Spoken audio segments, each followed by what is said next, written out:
avait quelqu'un qui a dit que je peux pas jouer aux poupées, et après j'ai pleuré. Bienvenue sur Papatriarcat, le podcast qui réfléchit à la parentalité au XXIe siècle pour l'affranchir du modèle patriarcal.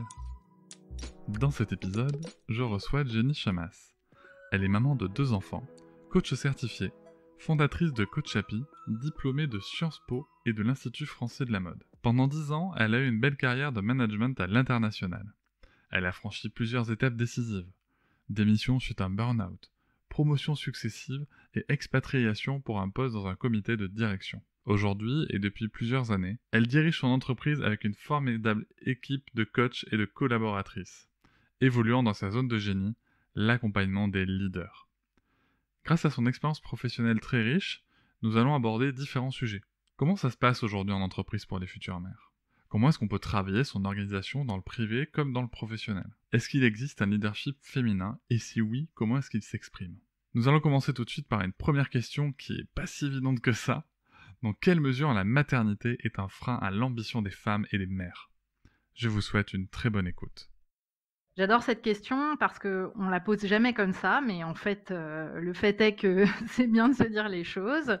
Il y a une étude de l'IFOP qui est sortie en octobre 2021 et qui montrait que, alors c'est une étude qui étudiait les cadres dirigeants et qui montrait pourquoi il y avait si peu de femmes cadres dirigeantes, par exemple.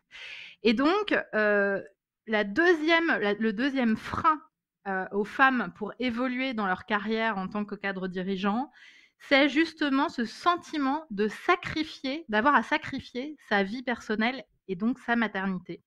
Donc il y a, tu vois, 35% des femmes qui ont été interrogées qui disent que ça, c'est vraiment leur plus gros frein, ce sentiment d'avoir à sacrifier leur équilibre de vie. Et bien souvent, en fait, elles sont mères. Et donc c'est vraiment ça, c'est que si elles acceptent un poste, alors ça veut dire qu'elles vont devoir travailler beaucoup et donc elles vont devoir délaisser leur foyer, leurs enfants, qu'elles vont passer à côté de leur enfance, tu vois, tout ça. Donc c'est un sujet, c'est un sujet de société en fait, clairement, et c'est pas du tout anodin. Et est-ce que dans les faits, on constate qu'en effet, la maternité, c'est en effet un frein dans les entreprises à l'évolution des personnes? Parce que là, tu évoques la partie qui est un petit peu, intrinsèque à la mère, à ce qu'elle pense, à ce qu'elle ressent, ce qui est tout à fait légitime, hein, soyez très Ouais. passant, hein. Mais est-ce que pour le coup, dans les structures, vraiment, on constate encore aujourd'hui que, bon, bah, voilà, elle va nous faire un gamin, elle va nous prendre un deuxième peut-être, et puis il faudra qu'elle aille chercher à l'école. Est-ce qu'on entend encore ces discours-là en entreprise? Alors écoute, donc moi je peux pas parler pour toutes les entreprises évidemment parce que je ne suis pas dans toutes les entreprises. En revanche, j'ai évidemment, je suis en contact avec des femmes que je coach et cetera. J'ai encore des clientes, même des prospects qui me disent: «Bah voilà, j'ai annoncé ma grossesse et ça a été un vrai souci». Là, la dernière fois, c'était la semaine dernière, une femme qui me dit que ça a été super mal pris parce que dans son équipe, il y avait une autre femme qui était enceinte. Donc comme si elle l'avait fait exprès, quoi. C'est: «Attends, tu es enceinte alors qu'on a déjà une femme enceinte, quoi, le truc». Comment tu Donc peux me faire ça? voilà, comment tu peux me faire ça? Donc ça, c'est ça existe encore, même si je pense que, c'est très variable, selon les entreprises. C'est pas une réalité partout, mais ça existe encore et ça existe encore assez fréquemment pour que moi je l'entende régulièrement. La deuxième chose que je dirais, c'est qu'en parallèle de ça, tu as, maintenant il y a le congé paternité qui a été, allongé, pas assez à mon goût. Moi, j'entends aussi des entreprises qui se plaignent que le congé paternité était allongé, que, les papas demandent à le prendre, tu te rends compte quand même? Faut pas déconner, ce Heu qu'ils font. voilà et donc si tu veux, pour moi, c'est aussi le pendant. C'est-à-dire qu'on voit qu'au niveau de la maternité, il y a toujours un sujet et puis parallèlement, en fait, même le congé paternité est un sujet. Donc alors heureusement, c'est pas pareil partout et je pense que ça, c'est à dire, mais c'est encore trop présent dans les conversations. Enfin, moi, je l'entends tout le temps. Ouais, tout à fait. Mais et bien évidemment, c'est vrai qu'on se retrouve encore, même si on est passé à 1 mois, à un énorme déséquilibre en termes de de ce qu'on appelle malheureusement le risque maternité, donc pour le coup le risque parentalité, Ouais. qui est totalement, déséquilibré. On a fait un épisode avec, Violaine Dutrot sur le sujet, j'invite, les auditeurs et les auditrices à l'écouter pour bien comprendre tous les enjeux, parce qu'on va pas refaire tout un sujet sur le congé paternité, même si c'est en effet un gros enjeu d'égalité. Mais donc une fois qu'on est mère, une fois qu'on est mère en entreprise, comment est-ce qu'on fait pour réussir à équilibrer tout ça? J'imagine qu'il doit y avoir et d'un côté des sujets professionnels et d'un côté des sujets personnels, mais j'entends, de soi à soi, mais aussi un autre côté vie privée parce Ouais. qu'on n'est pas toute seule à l'avoir fait l'enfant. Ouais, complètement.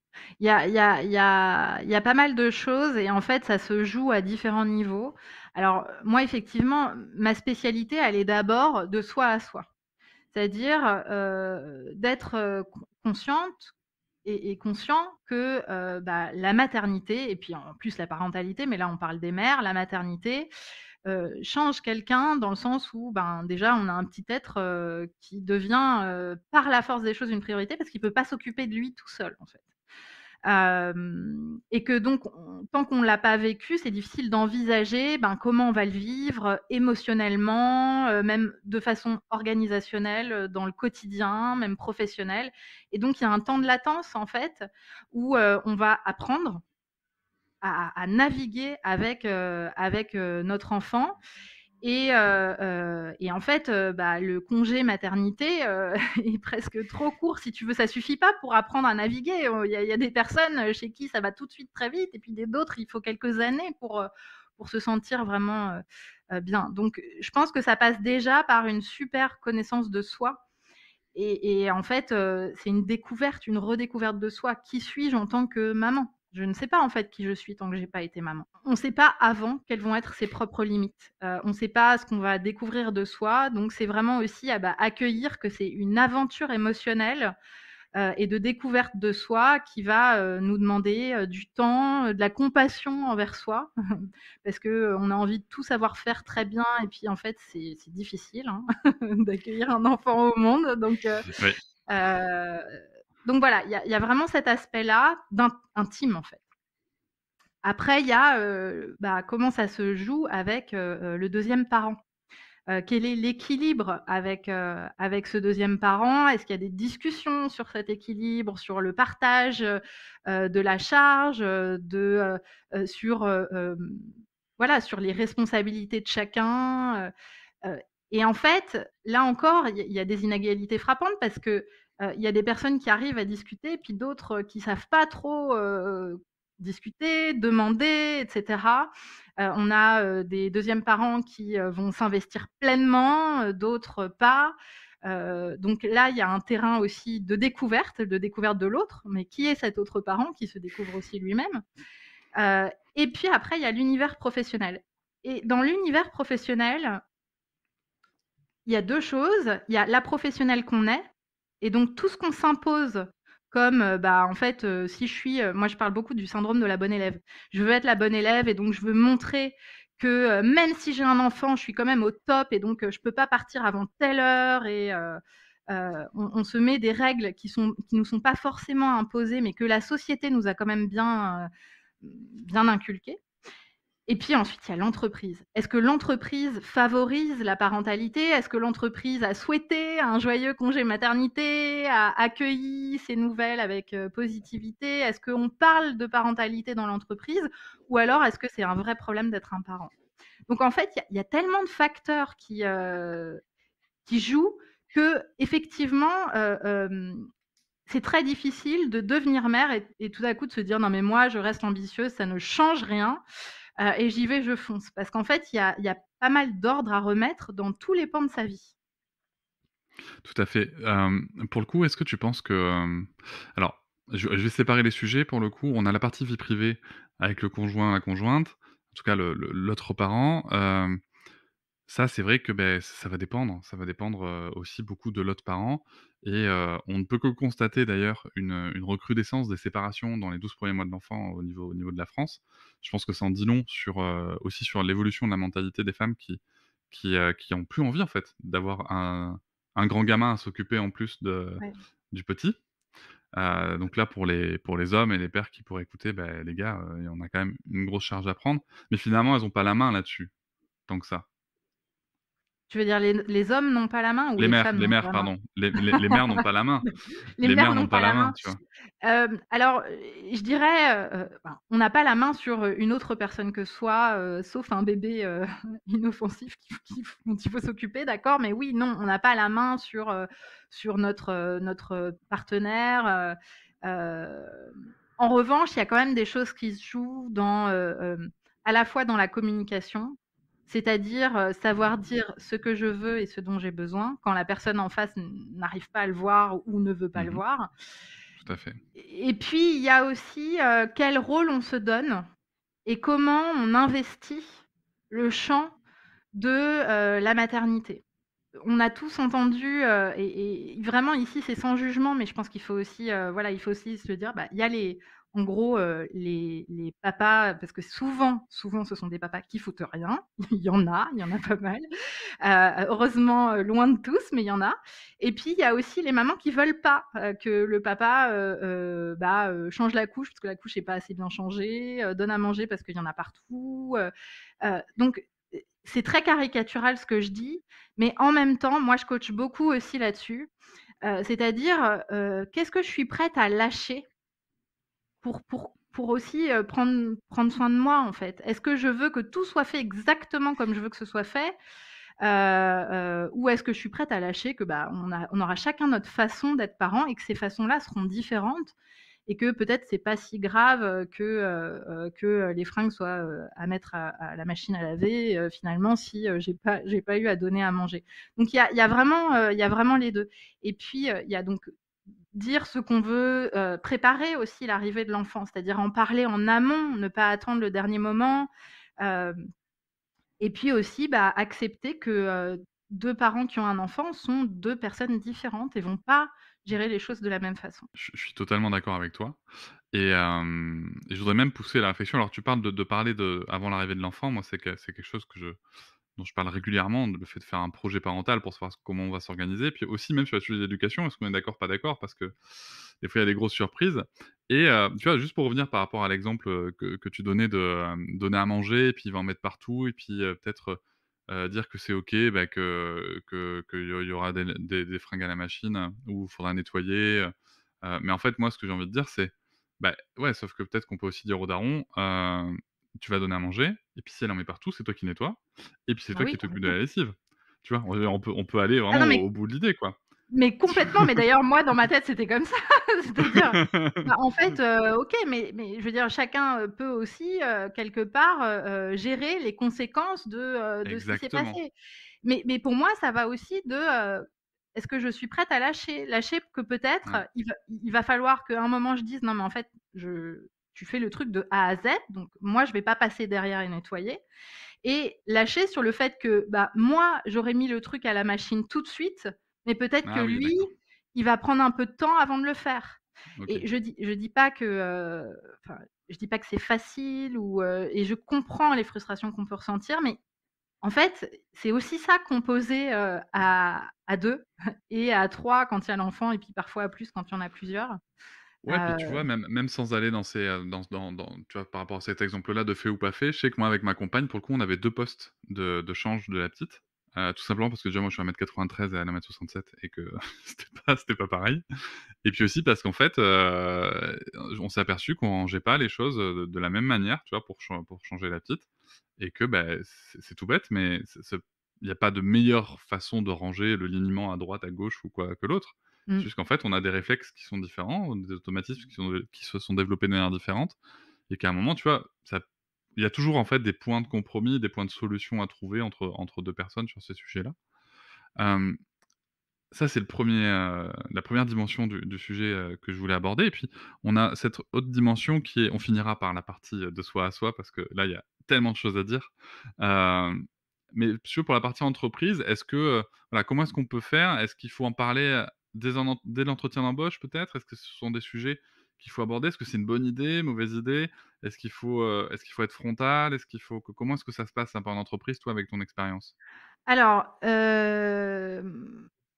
Je crois que quand on rejoint une entreprise et je dois dire même au-delà de la parentalité, on doit quand même se poser la question à un moment donné: «Est-ce que je suis aligné avec les valeurs de l'entreprise?» On peut jamais savoir à 100 en amont, mais quand on a le choix, hein, quand je veux dire on n'est pas au pied du mur, mais qu'on a le choix de se dire, «Bon, bah, je peux aller dans cette entreprise ou je peux décider d'aller dans une autre ou je peux décider d'attendre un peu avant de rejoindre une entreprise». Quand on a la chance d'avoir ce choix-là, il me semble quand même hyper important de se poser la question de: «Est-ce que je suis alignée avec les valeurs?» Et pour le savoir, eh bien, il faut poser des questions. Alors, ça veut peut-être pas dire que je vais poser la question: «Bon, si demain je fais un congé je prends un congé maternité, comment vous le prenez?» Mais plus, poser des questions sur, bah, quelle est la politique de l'entreprise, vis-à-vis, je sais pas moi, comment ça se passe au niveau des horaires de travail, comment ça se passe, enfin, vraiment essayer d'être assez large dans les questions qu'on peut poser, qui soient pas juste sur le poste, mais comment vous avez l'habitude de travailler? On demande souvent, bah, comment vous travaillez en équipe? Et bah, pourquoi pas demander, au niveau on parle aussi de télétravail, ou de travail au bureau. Bon, bah, on peut élargir ce genre de questions pour essayer de comprendre, quelle est la politique de l'entreprise et est-ce qu'on est aligné? Moi aussi, ce que je conseille souvent, c'est d'essayer de trouver des contacts qui sont dans l'entreprise, contact de contact et puis de passer un coup de fil et de poser deux-trois questions. Bah, voilà, comment ça se passe? C'est Heu, c'est un peu de la vérification de référence à l'envers, quoi. oui, oui et je veux dire, c'est hyper important. C'est Mmh, hyper tout à fait. important parce que, enfin, je veux dire, les entreprises, elles le font, elles vont, demander, des références, elles vont voilà, elles vont aller chercher, le profil. Parfois, il y a les chasseurs de tête, il y a énormément de discussions sur les profils. Bon, bah, c'est un peu pareil de l'autre côté. Pourquoi nous aussi, on ferait pas ça? Et quelque part, aujourd'hui, les entreprises, elles doivent évoluer sur ces questions. Elles n'ont plus trop le choix et maintenant, la question que les entreprises se posent, c'est vraiment: «Comment je retiens les talents?» parce que les talents s'enfuient. Parce que les gens n'ont plus envie de tout sacrifier pour leur travail et puis n'oublions pas que, enfin moi je le vois, c'est assez hallucinant, je le voyais quand j'étais en entreprise moi-même et puis aujourd'hui quand maintenant que je suis chef d'entreprise. Mais les mamans, mais sont tellement organisées.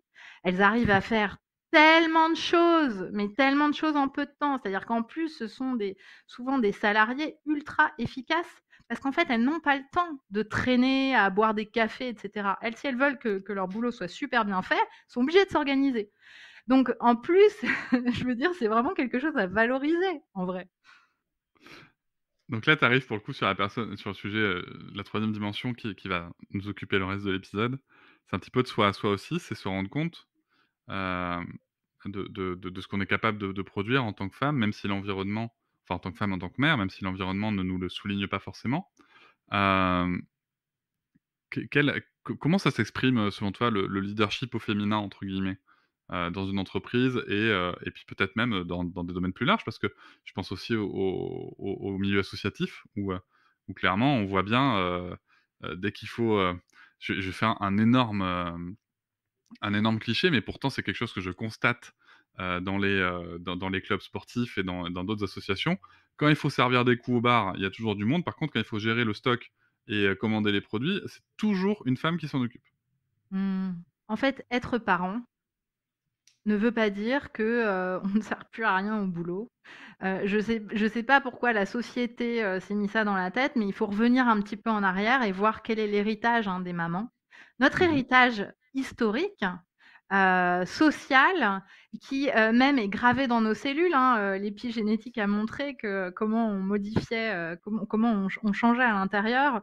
On a une mémoire cellulaire, heu, on a été socialisé en tant que personne qui est à la maison, qui prend soin des autres, d'accord? Et même si aujourd'hui les choses sont différentes puisque les femmes travaillent, elles sont éduquées, elles travaillent, en tout cas en France, il n'en reste pas moins qu'on a cet héritage. Donc il y a toute une partie de nous qui est à fond, je veux tout, je veux tout. Je veux, une famille épanouie, je veux, une carrière épanouie, je veux du temps pour moi et en même temps, tout en nous, dans notre corps, dû à notre histoire et autour de nous, dans la société, nous rappelle que, oui bon, c'est génial, hein, de de vouloir être leader et tout ça, Mais quand même, une mère, se doit d'être une bonne mère et une bonne mère, parmi les injonctions de la bonne mère, c'est elle qui va, chercher les enfants à l'école, qui arrive à tout caser. Donc en fait, on a tellement d'injonctions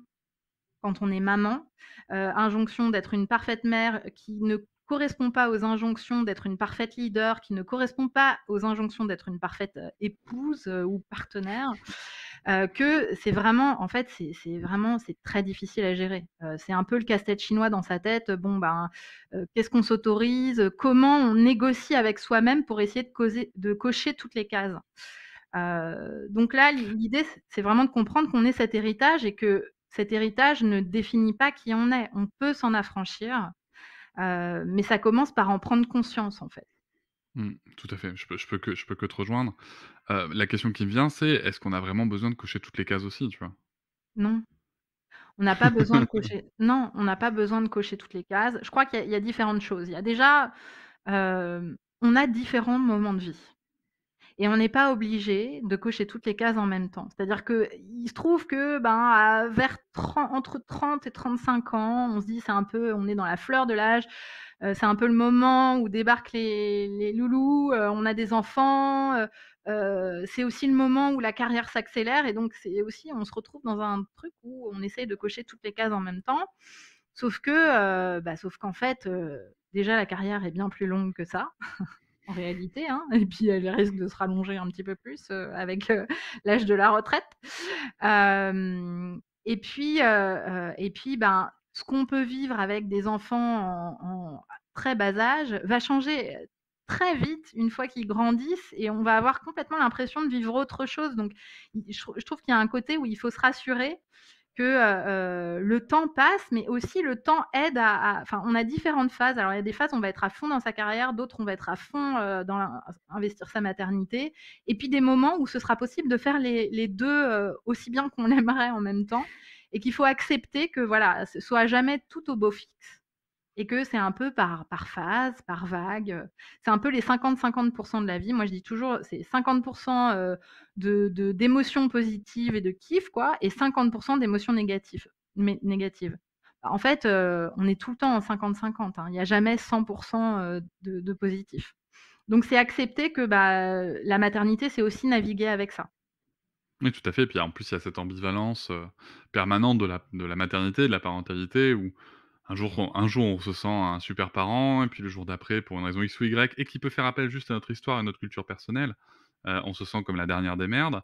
Tout ça, c'est compliqué et puis il manquerait plus qu'en plus à ce moment-là, au boulot, il y ait un petit grain de sable dans le rouage. Moi, la question, donc j'ai bien entendu, hein, le sujet de cette image qu'on a de la mère justement qui est, qui devrait réussir à tout faire. L'autre question que je me pose, tu vois, c'est encore une fois, c'est environnemental. C'est aussi comment est-ce qu'une mère peut, faire face à ces sujets de société qui sont encore, en arrière? Je vais donner un exemple très concret. Comment faire face quand il y a que toi qu'on appelle en tant que mère, même si c'est le papa qui est marqué en premier sur la fiche contact, quoi? Comment Ouais. réagir? Comment est-ce que tu as des tips là-dessus, quoi? Alors, ben, ouais, enfin, moi, j'ai complètement des tips. Donc déjà, tu en as donné un, faut mettre les numéros des papas. Mais donc ça ne suffit pas et je sais de Et quoi tu parles, ça ne suffit pas. Bah, en fait, après, il faut juste dire, bah, en fait, soit on répond pas, hein, ou soit on répond et on dit: «Non, non, mais là, faut appeler le papa». Et en fait, il faut c'est terrible. Je sais combien les féministes, souvent, je me ca je vraiment je suis féministe donc mais je pense aussi, mais souvent se plaignent: «Oui, mais en plus, on doit faire l'éducation des autres». Alors oui, mais en même temps, c'est ça ou alors rien ne change. Donc moi, je prends le parti de, bah, s'il faut, tant pis, je préfère donner de l'énergie à dire: «Non, en fait, là, c'est mon mari qu'il faut appeler parce que moi, là, je peux pas», ou «C'est lui qui est prévu au planning». Et puis tant pis, c'est pas grave. Bah, ça prend à la personne 5 minutes en plus d'aller chercher l'autre numéro, de rappeler, mais on a fait un pas. On vient de faire un pas. Donc mmh, c'est aussi accepter que, ben, on est dans une société où les choses ont besoin de changer, que de toute façon ça va pas être parfait, donc soit on épuise son énergie à se dire, «C'est vraiment relou et j'en ai marre, faut que les choses changent», mais sans avoir besoin soi-même de mettre de l'énergie dedans, ou alors cette énergie-là que de toute façon on est obligé de dépenser, ben, on la dépense à essayer de faire changer les choses, et faire changer les choses, c'est faire changer les choses vraiment, à son échelle. C'est-à-dire, bah, avec, la voisine, le voisin, et puis si chacun d'entre nous fait ça, au global on va changer. Et dans quelle mesure tu penses que apporter ce genre de réponse, ça va pas aussi amener une crainte? Est-ce Mmh, qu'il y a cette crainte peut-être chez les femmes aussi, chez les mères, de se dire: «Mon Dieu, mais la personne va penser que je suis une mère horrible parce que je dis, appelez le complètement, papa», complètement, Est-ce et que c'est et là ton truc c'est quoi? C'est d'inspirer, expirer, rien à foutre? ouais, alors, moi j'ai une petite technique. Bon, déjà, le pire truc qui puisse se produire, c'est que quelqu'un pense quelque chose de nous. Ouais. Mais globalement, de toute façon, la personne qui appelle pour dire: «Ah bah, faut venir, chercher, votre enfant, bah, tiens, vous êtes en retard aujourd'hui, comment ça se fait qu'il est là?» Ça m'est arrivé pas plus tard que la semaine dernière. «Comment ça se fait qu'il est encore là?» «Ah mais c'était pas moi, c'était son père, appelez-le». Heu, mais qu'on fasse ça ou enfin, je veux dire, quoi qu'il arrive, quoi qu'on fasse, les gens auront toujours une opinion de nous. Mmh. Comme nous avons une opinion de tous les gens qui nous entourent. Donc on doit Exactement. vivre toute notre vie avec l'opinion des autres. Mais la réalité, c'est que ce que ça cache quand on a peur de l'opinion des autres, c'est qu'on a surtout peur de ce qu'on pense de nous. Et donc moi je dis souvent, il y a un exercice que j'aime bien faire et que je peux vous proposer, c'est te dire quand il t'arrive tout en même temps et que tu te dis: «Mais merde, je suis une mauvaise mère» ou «Je suis un mauvais père», enfin bon, et puis tu as le truc qui arrive au boulot en même temps, c'est l'enfer, c'est horrible. Tout est cata. Donc moi, je dis: «Il faut pas décider de ce qu'est une bonne mère ou un bon père au moment où on est dans le drame». On se pose quand tout va bien, quand on est plutôt au calme, et on se demande: «OK, pour moi, c'est quoi être une bonne mère? Qu'est-ce que j'ai envie? Sur quoi je suis prête à lâcher? Bon, en fait, ça, c'est pas très grave, et qu'est-ce que j'ai vraiment envie de faire en tant que maman qui m'importe pour mes enfants?»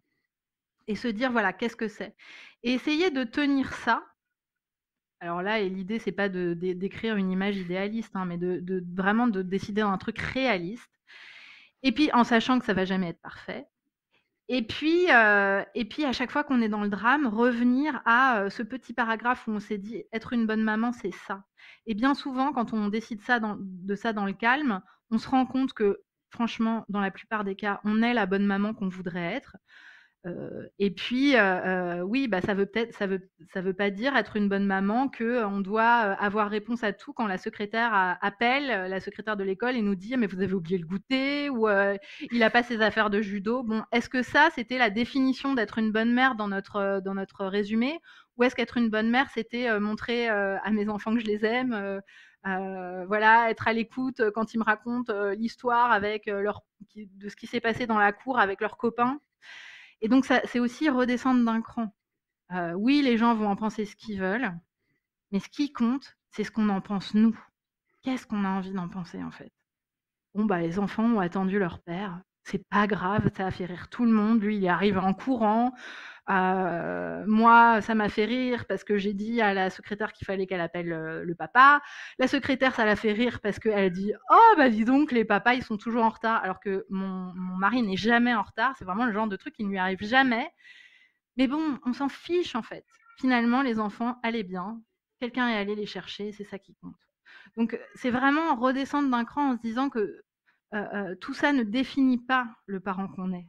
Hem, c'est juste, un petit grain de sable, tout va bien se passer, quoi. Et donc c'est vraiment le travail, pour le coup, c'est vraiment le travail interne. C'est ce que je disais au début, tu vois? C'est la compassion envers soi-même. Ah bah, j'ai un loupé, c'est vrai que j'ai pas envie d'oublier ça pour mon enfant, il y a eu un petit loupé, mais en fait, c'est pas très grave. La parentalité ne se décide pas à un moment, voilà, c'est ce qui se passe un petit peu tous les jours qui est important. Oui, tout à fait. Je suis complètement d'accord avec ça. Ça me rappelle souvent ce que je dis à des parents avec qui je discute, c'est que c'est bien aussi d'essayer d'avoir cette bienveillance envers nous-mêmes, la même bienveillance que celle qu'on veut, donner à nos enfants parce qu'on est beaucoup plus dur avec nous-mêmes et les femmes sont quand même beaucoup plus dures avec elles-mêmes, et puis depuis très tôt parce que, tu vois, on peut aussi se parler de la construction un petit peu, dans l'éducation, notamment des petites filles. Je sais pas si tu Ouais. sais, mais il y a une étude, très récente, qui est sortie, une étude PISA donc qui traite de l'éducation et il s'avère que chez les ados de 15 ans, en fait, les jeunes femmes considèrent que quand elles réussissent, c'est dû à la chance, principalement et quand elles échouent, c'est parce qu'elles ont pas assez de talent et à l'inverse, les jeunes garçons de 15 ans considèrent que quand ils réussissent, c'est grâce à leur talent et quand ils échouent, c'est parce qu'il y a eu pas de chance ou parce que machin. Alors, je dis pas que toute la population pense comme ça, hein, juste qu'il y a une évolution, pour ceux qui pensent comme ça, c'est l'évolution est comme ça chez les filles et chez les garçons, tu vois? Ouais, Hem c'est et terrible. finalement, c'est ce qu'on retrouve derrière parce que, heu tu vois, tu parlais de la vie en entreprise. Moi, j'ai clairement vu la différence en entreprise entre alors père, mère, pas parents, parents, vraiment cette différence entre hommes et femmes, entre des femmes qui sont constamment dans le doute, sur elles-mêmes, sur leurs capacités et des hommes qui, au contraire, sont parfois pas au niveau et qui pensent être largement au-dessus du niveau, quoi. Ouais. Comment est-ce que c'est quelque chose que tu constates aussi dans tes accompagnements et comment est-ce Oui. qu'on arrive à travailler ça, quoi? Ouais. Alors, totalement, écoute, si bien que cette étude dont je parlais, l'étude de l'IFOP, le 1er frein dans le développement de la carrière des femmes, avant le sacrifice de l'équilibre de vie, c'est le sentiment d'illégitimité. Donc tu vois, Ouais, ouais. tu as, dans ces femmes, qui voulaient accéder au poste de cadre dirigeant qui ont été interviewées, il y a 52 qui déclarent que leur pire frein, en fait, c'est le fait de se sentir illégitime. Donc oui, complètement. Et en fait, nous, enfin, notre boulot, hein, vraiment, en coaching, avec mon équipe, c'est vraiment justement heu, d'aller travailler toutes ces pensées qui nous font douter. Parce que je me sens pas à la hauteur, j'ai pas fait assez, je ne suis pas assez, je ne fais pas assez, c'est pas assez parfait, donc vraiment syndrome de l'imposteur et syndrome de la bonne élève. Et en fait, le travail, il se fait déjà dans la prise de conscience, c'est-à-dire ce sont mes pensées, mais ce n'est pas qui je suis. Quand il y a, quasiment toutes les femmes qui pensent ça, on peut peut-être se dire que c'est pas lié à nous-mêmes, mais que c'est vraiment un phénomène de société, quoi, enfin encore un héritage, culturel. Et puis une On a le fois droit qu'on de a dire patriarcal. complètement, ah mais oui, il y a un héritage patriarcal, mais oui, bien sûr. Et puis, donc en avoir conscience et puis ensuite, bah, se rappeler qu'à chaque fois ça me vient au cerveau, mon cerveau a l'habitude depuis que je suis née, hein, de penser comme ça, donc c'est de me rappeler que, ça c'est un biais de socialisation et qu'en fait, je peux choisir de penser ce que je veux et que quand je regarde ce que j'ai fait depuis le début, par exemple, de ma carrière, je constate qu'en fait, je me suis quand même pas mal débrouillée, que, il y a plein de fois où j'ai prouvé que j'étais totalement capable et qu'il y a aucune raison que cette fois-ci, ce soit la fois où je ne suis pas capable. Et donc en fait, là, on travaille vraiment, la répétition, cognitive, en allant, voilà, penser intentionnellement d'autres choses à notre égard. Et ça peut être, bah, j'accepte que là, je suis en train de douter, mais je me rappelle qu'en fait, ça, c'est juste, un héritage, du patriarcat et qu'en fait, bah, oui, je suis peut-être pas parfaite, mais que tout va bien se passer. Et donc en fait, c'est vraiment dans le coaching, c'est vraiment ça qu'on travaille. C'est-à-dire on pourra jamais effacer nos doutes, à 100. Ça n'existe pas. Les gens qui disent que c'est possible, non, c'est pas possible. En revanche, on peut apprendre à penser intentionnellement un peu différemment, faire un pas de côté et aussi dans le partage, de partager. Parce que ce qui se passe dans la sphère professionnelle, les hommes parlent beaucoup entre eux, se promeuvent, se refilent les postes et cetera. Les femmes, jusqu'à présent, et c'est en train de changer ça, le faisaient beaucoup moins. C'est-à-dire qu'on vivait en fait cette difficulté, de carrière et de maternité un peu dans son coin. Et moi, c'est pour ça que j'accompagne les femmes en groupe, parce que du coup, elles se parlent, elles se disent: «Mais cette femme ultra brillante qui a un poste incroyable, en fait, elle se sent aussi illégitime que moi». Donc c'est bien que ce sentiment d'illégitimité ait certes frein, mais ça n'est absolument pas la raison pour laquelle je ne vais pas réussir à concilier maternité et ambition professionnelle. Le fait de se parler dédramatise énormément, les choses. Heu, je ne suis pas seule dans le bateau. Et justement, est-ce que tu vois, est-ce que tu constates, tu vois, parce que tu parles d'ambition professionnelle, c'est un des thèmes de cet épisode de podcast. Comment est-ce qu'on arrive à justement à ne pas lâcher ses ambitions? Est-ce que, comme tu le disais tout à l'heure, ça passe aussi par l'acceptation du fait que, beh, là, peut-être qu'en effet, que ce soit de mon fait ou du fait de l'environnement, la maternité fait que je suis en pause parce que physiquement, de toute façon, il s'est quand même Ouais. passé des choses importantes, mais ça m'empêchera pas de revenir après? Oui, alors effectivement, je dirais, que, donc il y a cette question de, bah, peut-être là, je dois faire un moment de pause et ensuite je m'y remets.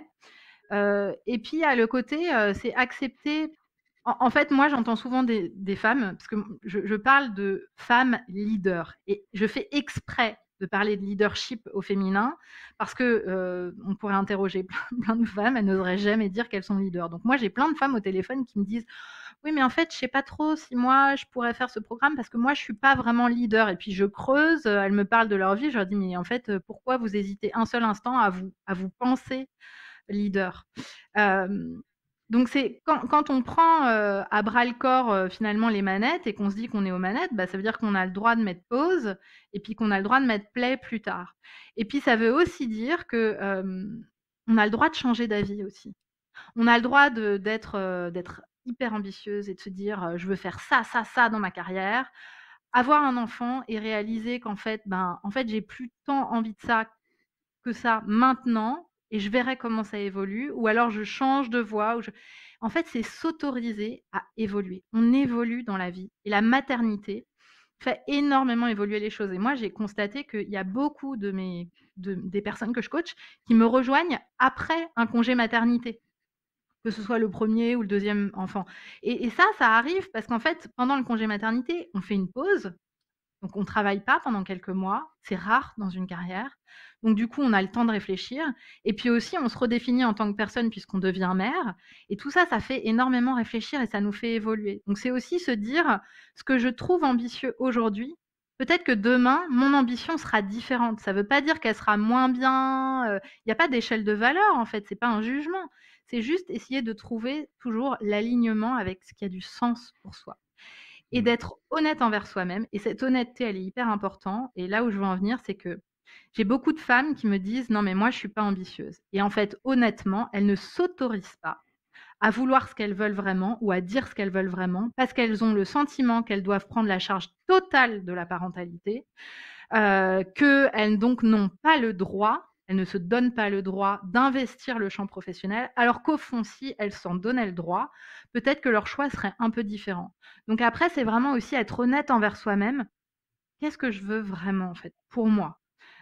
Et si on est honnête et après qu'on communique et qu'on arrive à trouver des compromis, des façons de faire, je crois qu'on est plus épanoui en tant que personne et donc en tant que mère, en tant que professionnelle, parce qu'on s'est donné le droit de vouloir ce qu'on veut et d'y aller quoi, d'aller le chercher. J'ai pas grand-chose à rajouter après ce que tu viens de dire là.